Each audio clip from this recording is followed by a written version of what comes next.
Bonjour à tous, merci d'être au rendez-vous de l'information sur BB24. Développer une start-up nécessite des levées de fonds. C'est un risque envisagé par très peu d'investisseurs. Que faire pour augmenter la culture de l'investissement chez les start-up? On en parle dans un instant. Il y a environ un an, la loi sur le bail à usage d'habitation domestique a été votée au Bénin. Quel bilan peut-on faire à ce jour? Réponse dans ce journal.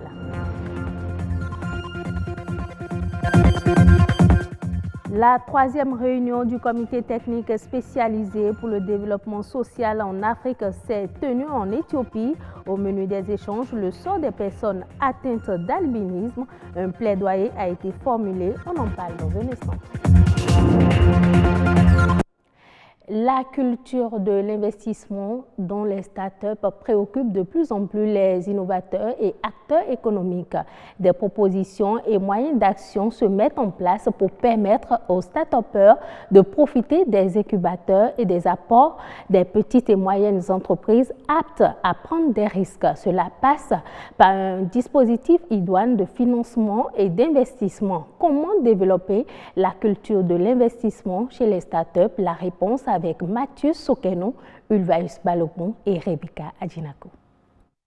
Comprendre la particularité de l'investissement au sein des startups est de plus en plus une nécessité.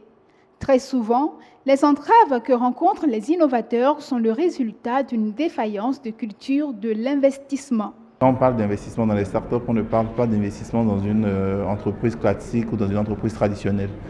C'est un investissement long qui n'a aucune garantie de succès parce qu'il y a beaucoup d'aléas, mais qui est nécessaire parce que quand ça va marcher, il y a une capacité de croissance qui est très rapide et je peux générer énormément de revenus. Situation dubitative, elle ne réconforte pas les banques qui, en temps normal, doivent être fixées à court terme. Conscient de cette difficulté, des alternatives sont en jeu et un regard prometteur tourné vers les petites et moyennes entreprises à des fins plus prometteuses. La problématique aujourd'hui, c'est le manque d'investissement dans les PME et les startups. Alors, il faut qu'on réfléchisse à trouver des solutions innovantes, telles que la création de fonds d'investissement, la création de Angel Network, c'est-à-dire des personnes physiques qui décident de mettre une partie de leur patrimoine à la disposition de quelqu'un qui est un porteur de projet.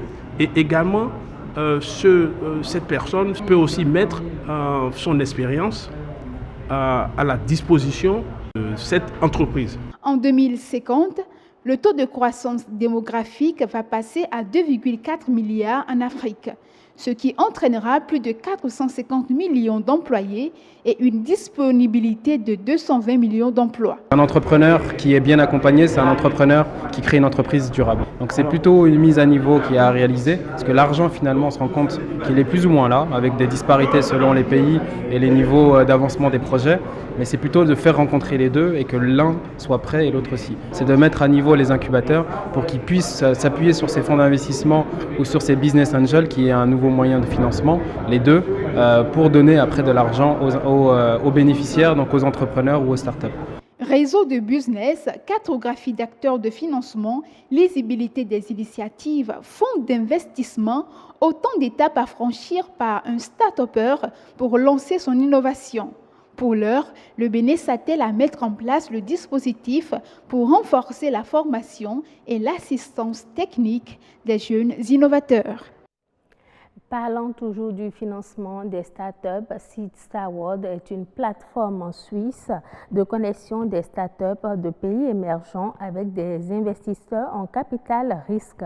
La plateforme envisage de lancer un fonds africain de 100 millions de dollars, soit environ 50 milliards de francs CFA, en collaboration avec un autre investisseur basé en France et dont le terrain des opérations est l'Afrique subsaharienne. L'objectif de ces investissements est de soutenir des entreprises naissantes sur le continent africain. Les premiers investissements sont attendus cette année où 40 startups pourraient en bénéficier. La plateforme n'en est pas à sa première expérience africaine. Elle a déjà mené des initiatives notamment au Nigeria et en Côte d'Ivoire.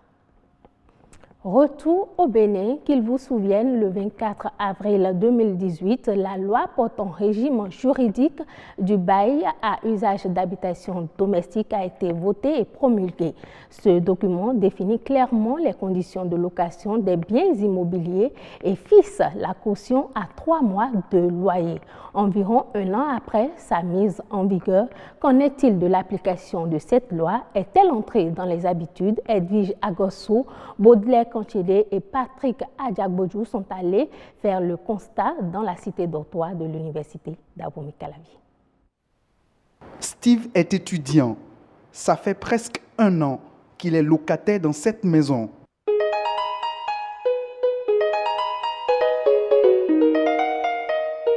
Le contrat de location qui le lie à son propriétaire respecte les prescriptions de la loi du 24 avril 2018 qui fixe la caution à 3 mois de loyer. Et la chambre dans laquelle je suis, j'ai payé 3 mois de caution à mon propriétaire comme les tests l'exigent. Même constat d'une concession à une autre. Les propriétaires commencent à intégrer progressivement l'esprit de la loi. Avant d'entrer dans la chambre, nous avions payé 3 mois de caution, ce qui équivaut à 45 000 francs. Ça fait 15 000 francs par mois. Dame Sylvie est propriétaire d'une dizaine de chambres destinées à usage d'habitation domestique. Chez elle, l'application stricte de la loi est non seulement à l'avantage du locataire, mais aussi du propriétaire. Ça arrange tout le monde, ça arrange aussi les locataires parce qu'il n'y a pas l'argent. Avant, c'est à cause des IBO, je vois que des fois on prend un an d'avance, 6 mois. Si on prend les 3 mois, c'est sous forme de dette pour nous. Si les locataires veulent quitter la chambre, on doit encore rembourser. Pourtant, il y a des voix dissonantes. Par exemple, dans notre cas maintenant, on a constaté qu'on a donné maintenant 3 mois à notre propriétaire et on a ajouté maintenant 1 mois maintenant pour les démarcheurs. Et ça, ce qui fait 4 mois. Notre propriétaire nous a pris 6 mois. Je dirais pas 6 mois, je dirais peut-être aussi 7 mois parce que le démarcheur qui nous a amenés dans la maison nous a pris aussi 1 mois de plus, ce qui nous revenait à 7 mois au total. On lui a fait remarquer, mais lui nous faisait comprendre que chez lui, c'est à prendre ou à laisser. Soit vous voulez prendre ou vous ne voulez pas. Nous avons loué juste derrière le campus, dans la zone Zobadje. Version corroborée par Dame Sylvie. C'est les propriétaires qui sont avant qui n'aiment pas rembourser parce que c'est du vol. Ils n'aiment pas parce qu'ils voient qu'ils ont déjà bouffé l'argent. Donc de payer, c'est difficile pour eux, quoi. Promulguée le 2 juillet 2018, la loi portant régime juridique sur le bail à usage d'habitation domestique peine à entrer dans les habitudes. Du 1er au 5 avril 2019 s'est tenue à Addis Abeba, au siège de l'Union africaine, la 3e réunion du comité technique spécialisé pour le développement social, le travail et l'emploi. Entre autres questions abordées, le sort des personnes atteintes d'albinisme. Franck Roussa, membre de la délégation béninoise, nous parle ici du plaidoyer qui a été formulé lors de la rencontre. Il est au micro de Edwige Agosso et Lazare Mégan. L'objectif de cette réunion est de faire un plaidoyer auprès de l'Union africaine afin que cette institution adopte le plan d'action régional pour l'albinisme comme annexe au protocole à la Charte africaine des droits de l'homme relatif aux droits des personnes handicapées. Puisque ce protocole mentionne les personnes atteintes d'albinisme, il est de bon ton quand même que le plan d'action régional y soit annexé. C'était pour nous l'occasion de pousser le comité à proposer donc l'adoption de ce plan d'action régional par le Conseil des ministres des Affaires sociales qui s'est tenu à Addis Abeba. L'une de nos recommandations phares, que l'Union africaine désigne un sachant atteint d'albinisme qui s'occupe des questions de l'albinisme en son sein et que ce sachant-là ait pour tâche aussi de travailler avec les pays afin que les pays aient un représentant de l'albinisme au ministère des Affaires sociales ou bien au ministère des personnes qui s'occupent des personnes handicapées dans chaque pays. Au Sénégal et principalement à Ziguinchor, les femmes transformatrices de fruits et légumes veulent conquérir le marché local. Leur cible, les hôtels et restaurants de la région. Elles comptent ainsi améliorer leurs revenus et créer de l'emploi. Suivons le reportage de notre confrère Abdoul Aziz Ban de la RTS. Au menu de cette journée de dégustation, des gâteaux, des jus de fruits et différents plats à base de produits locaux. Le ragoût, on l'a préparé avec le viande hachée à base de la pomme. Nous, on a transformé même la mangue en ketchup. Le ketchup qu'on fait avec tomate, nous, on l'a transformé. C'est une innovation qu'on vient de faire.